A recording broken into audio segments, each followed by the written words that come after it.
Alright, so mag-update tayo nung bagyo sa Kasiguran. Kasi simula pa lang niya. Ayan, dito sa Kasiguran, Aurora. Ito yung expressway ng bagyo sa buong Pilipinas.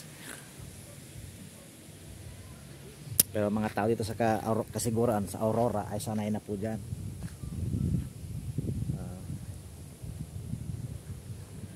Natatandaan ko pa nung first time ko dito sa Aurora, nag-anunsyo sila ng bagyo.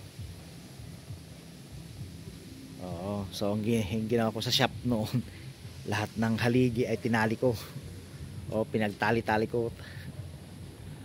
Yan, so update tayo mga kapatid. Yan. So signal number 1 dito.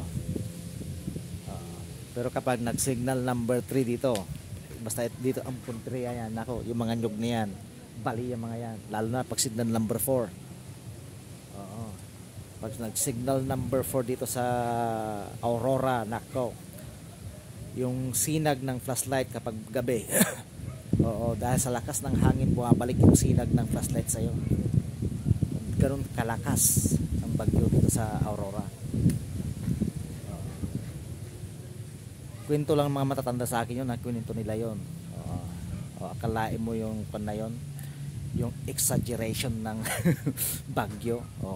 Pero totoo na nga naman, hindi lang totally na totoo yung pagbalik ng sinag ng ilaw, pero yung hyperbole ba na pan, na ibig sabihin talagang super lakas, hindi mo ma-describe yung lakas ng hangin.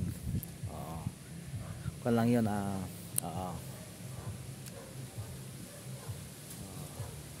dalawang tao nagsabi sa akin, yung isa, yung sinag daw ng flashlight bumabalik sa iyo. Yung isa naman, wag ka daw iihi kapag bumabagyo. Kasi kapag umihi ka daw at hindi ka daw lisensyado, ibig sabihin hindi ka palito. Eh talagang sa lakas daw ng hangin, mapipirsa daw yun na matutuli ka daw, malilito ka daw. Yan, so yun po ang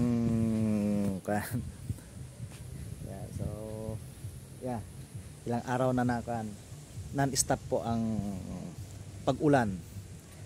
So yung mga nakabilad po dyan na karne ko, yung mga itag, so far so good, nabilad ko man na ng isang araw. So hindi pa naman sila nangangamoy, hindi naman sila dinadapuan ng mga langa, wala namang uod. So far so good pa rin.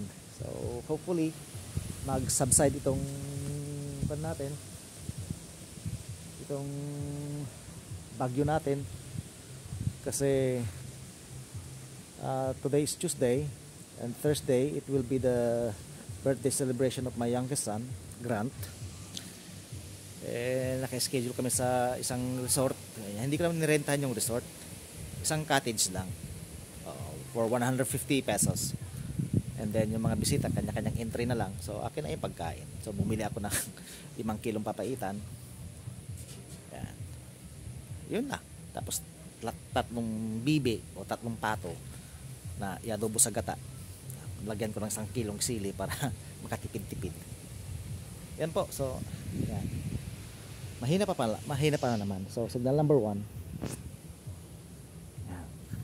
Pero sa dagat ito, supposedly magkakaroon sana kami ngayon, sisisid sana kami, kukuha sana kami ng seashells, pero sad to say, malakas ang alon, galit ang dagat, so it's not safe to dive. Excuse me. Yan.